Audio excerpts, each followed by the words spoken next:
40കളിലും നമ്മളുടെ ഒരു ലൈഫിന്റെ ടേണിംഗ് പോയിന്റ് തിരിച്ചറിയാത്തവരാണോ? ഒരു 40 വയസ്സാകുമ്പോഴേക്കും നമ്മളുടെ ഒരു ലൈഫിന്റെ ഒരു ജേണി എങ്ങോട്ടേക്കാണ് നമ്മൾ പോകുന്നതെന്ന് തിരിച്ചറിയാത്ത ഒരു വ്യക്തികളാണോ നിങ്ങൾ? എങ്കിൽ നിങ്ങൾക്കുള്ളതാണ് ഈ വീഡിയോ. ഹായ്, ഞാൻ രാജ്മോൾ PS, പാഷൻ ടു ബിസിനസ്സിൽ നിന്നാണ്. നമുക്ക് ഇന്നത്തെ വീഡിയോയിൽ നമ്മൾ സംസാരിക്കാൻ പോകുന്നത് ഒരു 40 വയസ്സിന് ശേഷം നമ്മളുടെ ആളുകൾക്ക് സ്വന്തമായിട്ടൊരു മേഖല കണ്ടെത്താനായിട്ട് സാധിച്ചിട്ടില്ലെങ്കിൽ അവർ എങ്ങനെയാണ് അവരുടെ മേഖല കണ്ടെത്തുകയും തുടർന്ന് നമ്മളുടെ ലൈഫിന് മുന്നോട്ട് കൊണ്ടുപോകേണ്ടതും എന്നുള്ളതിനെ കുറിച്ചാണ് നമ്മൾ ഇന്നിവിടെ ഡിസ്കസ് ചെയ്യാൻ പോകുന്നത്. നമ്മളുടെ ഉള്ളിൽ എല്ലാവരുടെയും ഉള്ളിലൊരു പാഷൻ ഉണ്ടാവും. ആ പാഷനെ നമ്മൾ ഐഡൻറ്റിഫൈ ചെയ്യാത്തത് കൊണ്ടാണ് നമുക്കുടെ മേഖല അതെന്ന് തിരിച്ചറിയാൻ പറ്റാതെ പോകുന്നത്.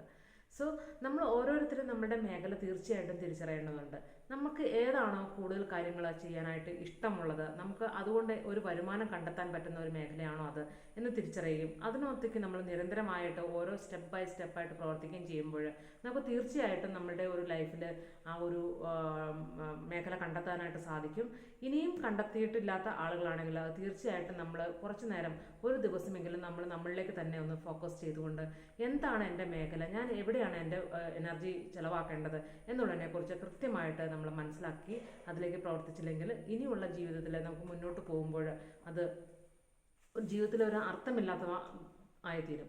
അതായത് നമ്മളുടെ ഒരു വ്യക്തി എന്ന നിലയ്ക്ക് നമ്മൾക്ക് ഈ ഭൂമിയിൽ വന്ന് നമ്മൾ ജനിച്ചതിന് ഒരു പർപ്പസ് ഉണ്ടാവും. ആ പർപ്പസിനെ ഐഡൻറ്റിഫൈ ചെയ്യുക എന്നുള്ളത് വളരെയധികം ഒരു പ്രാധാന്യമുള്ളൊരു കാര്യമാണ്. നമ്മളുടെ ഒരു ഡേ ടു ഡേ ലൈഫിൽ നമ്മൾ മറ്റാരെയും ഡിപ്പെൻഡ് ചെയ്യാതെ നമ്മളുടെ സ്വന്തം വരുമാനത്തിൽ നിന്ന് നമുക്ക് ജീവിക്കുവാനായിട്ട് സാധിക്കുക എന്നുള്ളതാണ് ഏറ്റവും വളരെ ഇമ്പോർട്ടൻ്റ് ആയിട്ടുള്ളൊരു കാര്യം.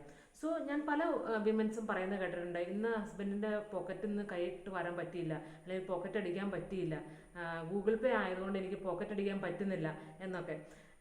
എനിക്ക് വിമൻസിൻ്റെ അടുത്ത് അല്ലെങ്കിൽ ലേഡീസിൻ്റെ അടുത്ത് പറയാനുള്ളത്, നമ്മൾക്ക് മറ്റുള്ളവരുടെ ഒരു വരുമാനത്തിൻ്റെ പങ്ക് പറ്റി ജീവിക്കാതെ സ്വന്തമായിട്ട് അധ്വാനിക്കുകയും അതിൽ നിന്ന് ഒരു നല്ലൊരു വരുമാനം കണ്ടെത്തുകയും അത് നമ്മുടെ ഫാമിലിക്ക് വേണ്ടിയിട്ട് നമ്മൾക്ക് സ്പെൻഡ് ചെയ്യാനും സാധിച്ചു കഴിഞ്ഞാൽ ഏറ്റവും വളരെ ബ്യൂട്ടിഫുൾ ആയിട്ടുള്ള ഒരു ലൈഫായിരിക്കും നമ്മൾ ലീഡ് ചെയ്യുന്നത്.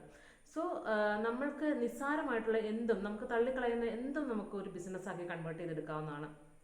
ഉദാഹരണത്തിന്, നിങ്ങൾ നന്നായി കുക്ക് ചെയ്യുന്ന ആളാണെങ്കിൽ നിങ്ങൾക്ക് ആ ഒരു ഫുഡ് ഒരു ക്ലൗഡ് കിച്ചൺ മെത്തേഡിലേക്ക് കൊണ്ടുവരികയും അതുപോലെ തന്നെ നമ്മുടെ ഓൺലൈൻ മെത്തേഡിൽ യൂസ് ചെയ്തുകൊണ്ട് നമുക്ക് ആ ഫുഡ് നമുക്ക് മറ്റുള്ളവരിലേക്ക് എത്തിക്കുവാനും ഒക്കെയുള്ള സൗകര്യങ്ങൾ നമുക്കിന്ന് അവൈലബിൾ ആണ്.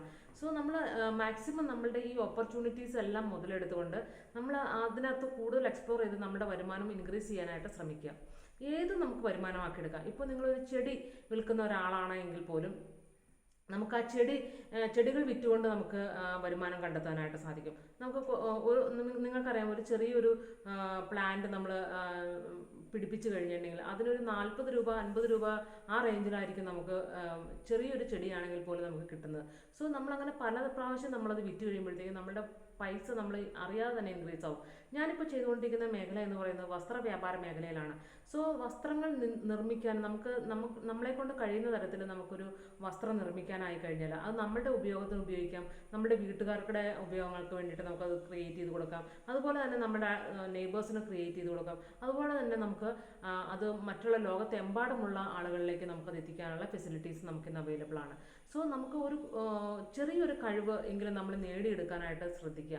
ഒരു കുഞ്ഞുടുപ്പ് നിർമ്മിക്കുന്ന മേഖലയാണെങ്കിൽ പോലും ആ ഒരു കുഞ്ഞുടുപ്പ് നിർമ്മിക്കാൻ എങ്ങനെയാണ് ആ വ്യത്യസ്തത കൊണ്ടുവരാൻ സാധിക്കുക, അങ്ങനെ നമ്മൾ ക്രിയേറ്റ് ചെയ്യുന്ന നമ്മുടെ ആ ഒരു പ്രൊഡക്റ്റിന് നമുക്ക് ഈ ലോകത്ത് എവിടെയെങ്കിലും ഒരു കസ്റ്റമർ ഉണ്ടാവും എന്ന് മനസ്സിലാക്കിക്കൊണ്ട് നമ്മൾ അതിനെ കൂടുതൽ വിജയത്തിലേക്ക് കൊണ്ടുവരാനായിട്ട് ശ്രമിക്കുക. സോ 40+ എന്ന് പറയുന്നത് നമ്മളെ സംബന്ധിച്ചിടത്തോളം ലൈഫിലെ ഒരു ഗോൾഡൻ പീരീഡ് ഓഫ് ടൈം ആണ് എന്നാണ് എനിക്ക് പറയാനുള്ളത്. അതായത് നമ്മുടെ ഒരു റെസ്പോൺസിബിലിറ്റീസ് എല്ലാം നമ്മൾ മാറ്റിവെച്ച് കൊണ്ടല്ല നമ്മൾ പോകുന്നത്. നമ്മുടെ കുടുംബത്തിൽ നമ്മളെല്ലാ കാര്യങ്ങളും ചെയ്തുകൊണ്ട്, നമ്മുടെ കുട്ടികളെ നമ്മൾ മാനേജ് ചെയ്തുകൊണ്ട്, അല്ലെങ്കിൽ നമ്മുടെ വീട്ടിലുള്ള മെമ്പേഴ്സിൻ്റെ കാര്യങ്ങളൊക്കെ നമ്മൾ നോക്കിക്കൊണ്ട് തന്നെയാണ് നമ്മൾ മുന്നോട്ട് പോകുന്നത്. സോ ആ ഒരു കാലഘട്ടത്തിൽ നമുക്ക് റെസ്പോൺസിബിലിറ്റീസ് കുറച്ചൊക്കെ ഒന്ന് ഒതുങ്ങി കുട്ടികളൊക്കെ ഒന്ന് വലുതായി നമുക്ക് നമ്മളൊരു ടൈം ഫ്രീഡം കുറച്ച് കൂടുതൽ കിട്ടുന്ന സമയമാണ് ഒരു 40+ എന്ന് പറയുന്നത്. സോ ലേഡീസിനെയൊക്കെ സംബന്ധിച്ചിടത്തോളം 40+ നമ്മുടെ ഗോൾഡൻ പീരീഡ് ഓഫ് ടൈമാണ്.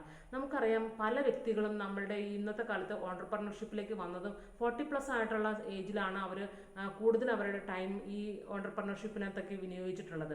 സോ നമുക്ക് ഇനിയും വൈകിട്ടില്ല. ഈ ഒരു കാലഘട്ടത്തിൽ നമുക്ക് ജീവിക്കുവാനായിട്ട് എല്ലാവർക്കും തുല്യമായിട്ടുള്ള ഒരു സാഹചര്യം നിലനിൽക്കുമ്പോൾ എല്ലാവർക്കും തനതായ ഒരു മേഖല കണ്ടെത്താനും, അത് എന്തും ആയിക്കോട്ടെ, നിങ്ങൾക്കിപ്പോൾ ഒരു ചെറിയൊരു പോട്ട് പെയിൻറ്റിങ്ങിൽ താല്പര്യമുള്ളവരാണെങ്കിൽ അത് ചെയ്യാം.